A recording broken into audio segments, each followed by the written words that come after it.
Do you own a credit card? How about a debit card? Last night, our Liz Bishop showed you how easy it is for your personal banking information to literally be swiped by the bad guys. And it turns out which card you use could make a big difference. Tonight, she arms you with the information you need to know the next time you're standing at the gas pump or the checkout line.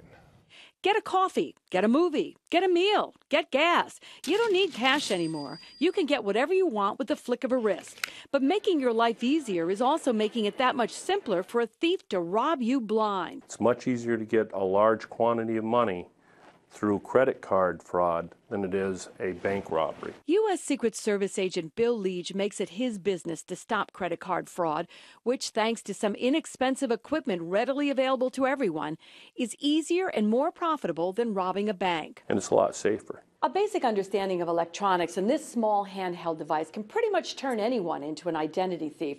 It's called a skimmer, and it can be modified to mimic the appearance of a legitimate device on an ATM or a gas pump. So this is basically just a small computer system. Either way, if you get scammed by a skimmer, you can be out a lot of cash in one fell swoop. This was actually going to be used to set up a fake ATM. In this local case, the thieves customized the hottest toy in the credit card fraud world by covering a small computer with a metal frame and then screwing the credit card reader on top. With this screen lit up with the information they wanted to, nobody would be the wiser. We showed you yesterday how waiters in restaurants have augmented their tip jar using a skimmer and your credit card.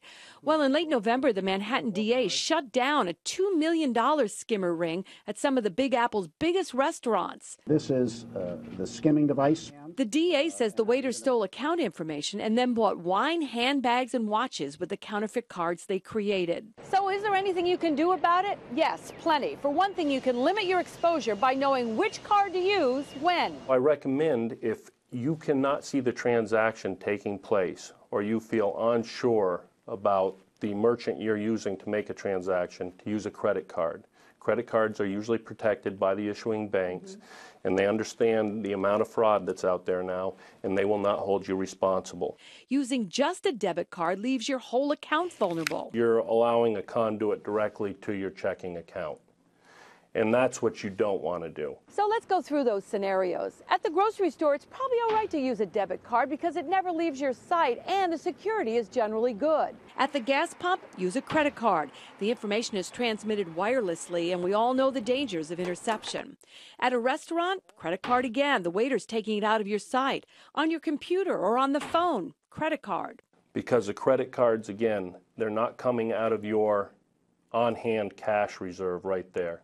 It's something that you're going to get charged later. You can dispute the charge if it's been compromised. The next and maybe most important step is to know your purchases. You can check your statements. Make sure that the purchases reflected on the bill are ones that you've actually made. If not, get in touch with a credit rating bureau and let them know you've been compromised. They'll put a hold or an alert on your credit while you work out the issues. There really is no solution. Every transaction you make, there is some vulnerability. So the best you're hoping to do is make it hard for somebody? Is to minimize it, correct. Liz Bishop, CBS 6 News.